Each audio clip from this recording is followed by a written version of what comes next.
وہ جب بھی اپنی کسی تکلیف یا پریشانی کا اظہار کرتی تو وہ ہنستے ہوئے کہتا، تمہارا وہم ہے، ایسے تھوڑی ہوتا ہے، تم بھی نہ بس، تم بڑھا چڑھا کر بات کرتی ہو، ایسے تو نہیں ہوا تھا، تم بھول رہی ہو، تم ہمیشہ ایسا ہی کرتی ہو، یاد تمہیں نہیں رہتا اور الزام مجھ پر لگاتی ہو۔ یہ سب سن کر اسے اپنی سمجھ اور یادداشت پر شک ہونے لگتا تھا۔ بظاہر دونوں خوشباش تھے، یہاں تک کہ خاندان بھر میں بھی مثالی زندگی تھی ان کی، مگر کہیں وہ اس پہلو سے ناآشنا تھے۔ انجانے میں یا جان بوجھ کر اس کا شوہر اس کو ہر پہلو سے کنٹرول کر رہا تھا۔ ہلکے سے احتجاج کا نتیجہ بھی نہ بے یقینی اور اس کے غلط ہونے پر ختم ہوتا تھا۔ غیر معمولی معمول بن کر معمول لگنا شروع ہو گیا تھا۔ یوں انجانے میں اسے اپنے آپ کو غلط سمجھنا شروع کر دیا تھا۔ اس کی رائے کی خود اس کی رائے میں کوئی اہمیت نہیں رہی تھی، اور وہ اتنی تنہا ہو گئی تھی کہ اس نے بتانا چھوڑ دیا تھا اور کٹنا شروع کر دیا تھا۔ گھر والوں سے بات کرتے اسے لگتا تھا کہ وہ نہ ہی کرے تو بہتر ہے، جو کہ اسے ہی غلط سمجھا جائے گا، اور رہے رشتہ دار تو ان سے بات کا مطلب تو بس تباہی تھا۔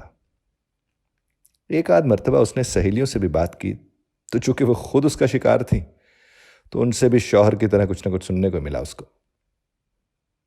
اب اسے تکلیف کے اظہار کی سوچ بھی تکلیف دیتی تھی۔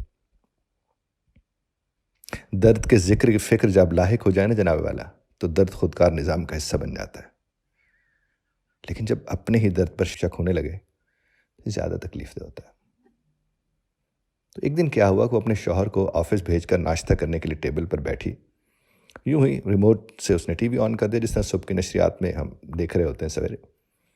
تو صبح کی نشریات وہاں پر چل رہی تھی تو اس میں ایک ماہر نفسیات نے ایک جملہ کہا کہ ہمارے ہاں محبت کے نام پر جذباتی تشدد عام ہے۔ یہ جملہ تو جناب بجلی بن کر اس کے اوپر گرا۔ اب تو اس کی سوچ کا زاویہ ہی بدل گیا تھا۔ اب اسے نہ صرف علم ہوا بلکہ احساس بھی ہوا کہ وہ بذات خود اپنی حقیقت کو حقیقت نہیں سمجھ رہی تھی، تو کوئی اور کیسے سمجھتا؟ جب آپ کو اپنے آپ پر اعتماد نہ ہو تو کسی کو آپ اعتماد کیسے دلا سکتے ہیں؟ لیکن شاید وہ اسی طرز کے کسی ایک جملے اور لمحے کے انتظار میں تھی۔ اب وہ بدل گئی تھی، اور اس کا ثبوت اس نے اسی شام کو دیا جب اس کا شوہر شام کو آیا اور اس نے اسے کہا ایسا نہیں ہے، یہ تمہارا وہم ہے۔ تو اس نے انتہائی پرسکون انداز میں یہ کہہ کر اسے جواب دیا کہ میں بھی ایسا ہی سمجھ رہی تھی، مگر ایسا نہیں ہے، کیونکہ یہ وہم نہیں ایک حقیقت ہے۔ اس قدر یقین اور اطمینان تھا اس کے انداز میں کہ شوہر کو اس مرتبہ ہاں میں سر ہلانا پڑا۔ یہ سب گیس لائٹنگ سے جڑا ہوا ہے صاحب۔ گیس لائٹنگ ایک بہت بڑی حقیقت ہے۔